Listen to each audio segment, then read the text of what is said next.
there are several different hormones that are going to interact with the skeletal system.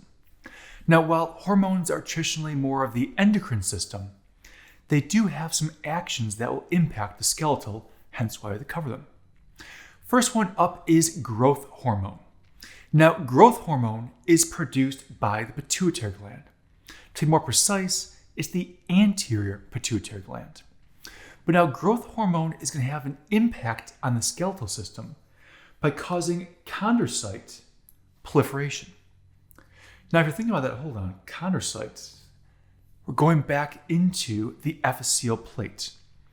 So those long bones, epiphyseal plates, are still cartilage. It's that cartilage that needs to keep growing and growing to make those long bones get longer, increase in length. So the growth hormone can have an impact on those individual chondrocytes. By causing those chondrocytes to become more prolific, they can basically go through mitosis to keep growing and growing, increasing in length.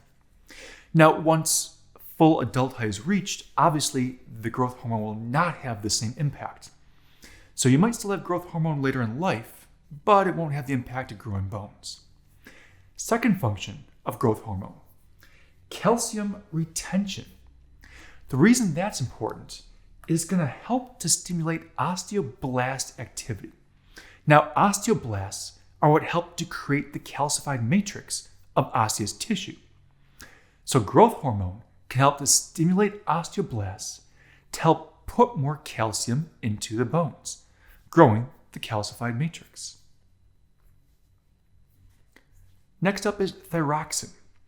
Thyroxine is produced by the thyroid gland.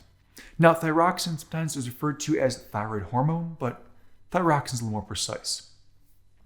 Thyroxine is going to help promote osteoblast activity, which sounds kind of familiar because we just mentioned that. By promoting osteoblast activity, you can help increase the osseous matrix formation again. So basically creating more bone. So both growth hormone and thyroxine now can help to stimulate osteoblasts, causing more formation of osseous tissue matrix. These sex hormones, looking at estrogen and testosterone. Now, estrogen and testosterone can, again, same thing as last two, promote osteoblast activity. Kind of sound like a broken record here. But all these hormones are causing the same thing. Increase osteoblast activity, increase the formation of the osseous tissue matrix. But now, the testosterone and estrogen can have an extra functionality added on top. During puberty, so think growth spurts, they can help to increase the growth rates during that growth spurt period. Now, each individual will have puberty a little bit different timing for themselves, and their growth spurts might be also a little bit different than their peers, but they're usually within a couple year range of each other. Estrogen and testosterone will help to stimulate that growth spurt by increasing even further the osteoblast activity during that time frame. Then, as you get later on, epiphyseal plate to epiphyseal line. That epiphyseal plate, as it starts to change into the epiphyseal line to be non-growing, estrogen and testosterone can also help that transition occur. That occurs once full adulthood is reached. So once the full adult height is reached, estrogen and testosterone can help to transition that cartilage into bone, epiphyseal plate to epiphyseal line. Calcitriol. Now, calcitriol is one of the kind of formations as you go through vitamin D. Calcitriol itself, though, is the active form of vitamin D produced by the kidneys. Now, saying, well, what does the active form do? Active form is key thing here is stimulates calcium and phosphate absorption. So when you ingest calcium, you ingest phosphate. It goes down to the stomach, down the intestines. Small intestines is where you're absorbing this calcium and this phosphate. If there is not enough calcitriol, basically vitamin D, active form, the calcium simply continues on, the phosphate continues on into the large intestines. It won't be useful to you. So you have to have enough of the actual active calcitriol to make sure you have an appropriate amount of absorption of calcium and phosphate. So it's one of the things, again, make sure that has enough vitamin D to balance the calcium intake. Someone might be getting plenty of calcium, but without enough vitamin D, doesn't make a difference. They can still have weaker bones. So helping to facilitate the absorption in the small intestines of calcium and phosphate. Now, this particular image, we'll throw up to full screen here. What you're looking at, hypercalcemia and hypocalcemia. Looking at the balancing of calcium in the blood. Now, obviously, calcium balance is kind of important because you need calcium not only for your bones, but we've already discussed in past videos, you need it for your muscles, your nervous system, as well as your blood clotting for your blood. So let's look at how your body regulates calcium in the blood. So obviously, you had to have enough vitamin D to get it here in the first place.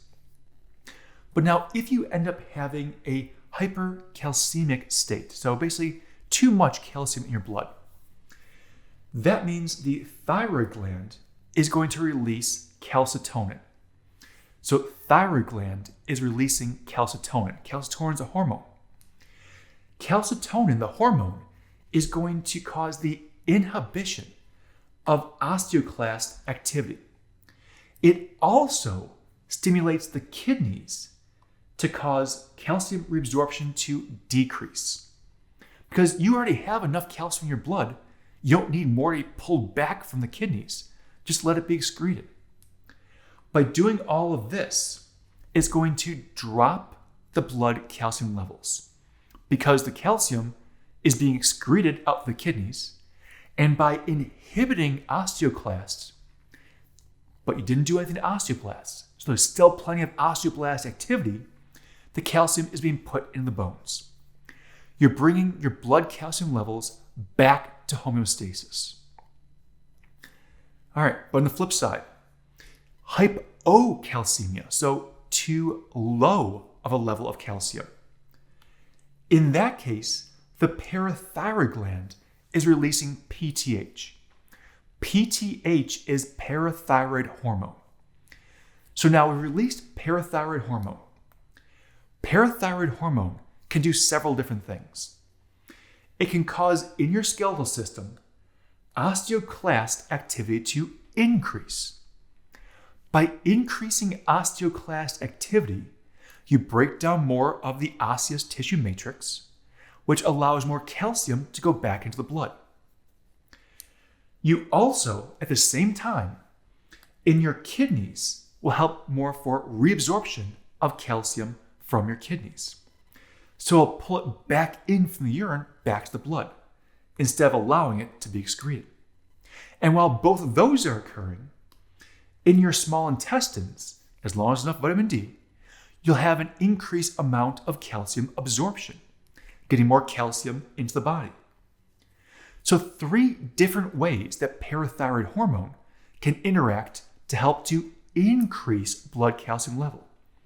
From stimulating osteoclasts to release from the bones, to causing the kidneys to reabsorb more calcium out of the urine, and stimulating the small intestines to cause more absorption of calcium as long as vitamin D is present.